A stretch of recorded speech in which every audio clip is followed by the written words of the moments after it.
മലപ്പുറത്ത് പ്രതിശ്രുത വരൻ വിവാഹ ദിവസം ജീവനൊടുക്കി. കരിപ്പൂർ സ്വദേശി ജിബിനാണ് മരിച്ചത്.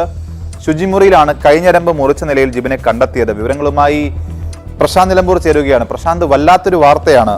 വിവാഹ ദിവസം എത്ര കുടുംബങ്ങൾ, എത്ര മനുഷ്യർ ഒക്കെ കാത്തു നിൽക്കുമ്പോൾ വരൻ ഈ രീതിയിൽ ജീവൻ ഒടുക്കിയെന്ന വാർത്ത വല്ലാതെ സങ്കടവും ഞെട്ടലും ഉണ്ടാക്കുന്നുണ്ട്. എന്താണ് സംഭവിച്ചത്?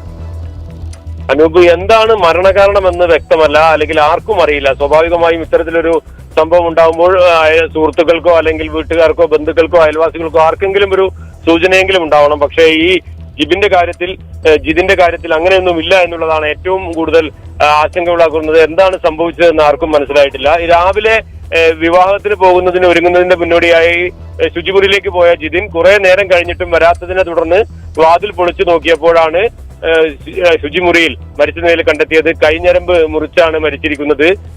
ഏതെങ്കിലും തരത്തിലുള്ള ഒരു സൂചന ഇന്നലെയോ അല്ലെങ്കിൽ ഇന്ന് രാവിലെയോ ഒന്നും ജിതിൻ നൽകിയിരുന്നില്ല, അല്ലെങ്കിൽ വിവാഹത്തിൽ താല്പര്യക്കുറവോ ഒന്നും ഉണ്ടായിട്ടില്ല എന്നുള്ളതാണ് വീട്ടുകാരും അയൽവാസികളും ഒക്കെ പറയുന്നത്. ജിതിൻ വിദേശത്തായിരുന്നു, പ്രവാസിയായിരുന്നു. വിദേശത്തെ അവധിയിൽ വന്ന് അതിനുശേഷം വിവാഹം തീരുമാനിച്ചതാണ്. കരിപ്പൂർ കുമ്മിണിപ്പറമ്പ് സ്വദേശിയാണ്. ഏതായാലും ഇയാളുടെ ഫോൺ രേഖകൾ ഉൾപ്പെടെ പോലീസ് വിശദമായി പരിശോധിക്കുന്നുണ്ട്. ആർക്കും സുഹൃത്തുക്കൾക്ക് പോലും ഏറ്റവും അടുത്ത സുഹൃത്തുക്കൾക്ക് പോലും എന്തിനാണ് ജിതിൻ ഇത് ചെയ്തത് എന്നുള്ള കാര്യത്തിൽ ഒരു വ്യക്തതയില്ല, അല്ലെങ്കിൽ ഒരു സൂചനയില്ല. ഏതായാലും ഫോണുകൾ ഉൾപ്പെടെയുള്ള കാര്യങ്ങൾ വിശദമായി പരിശോധിച്ചാൽ മരണത്തിന്റെ കാരണങ്ങളിലേക്ക് എത്താൻ കഴിയുമെന്ന് തന്നെയാണ് പോലീസും പ്രതീക്ഷിക്കുന്നത്.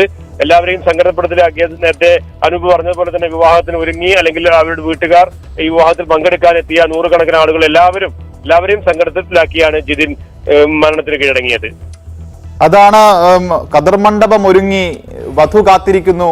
വധുവിന്റെ കുടുംബം, ജിബിന്റെ കുടുംബം, സുഹൃത്തുക്കളൊക്കെ ഒരു ശുഭമുഹൂർത്തത്തിനായി കാത്തിരിക്കുമ്പോൾ ഒരു മരണം.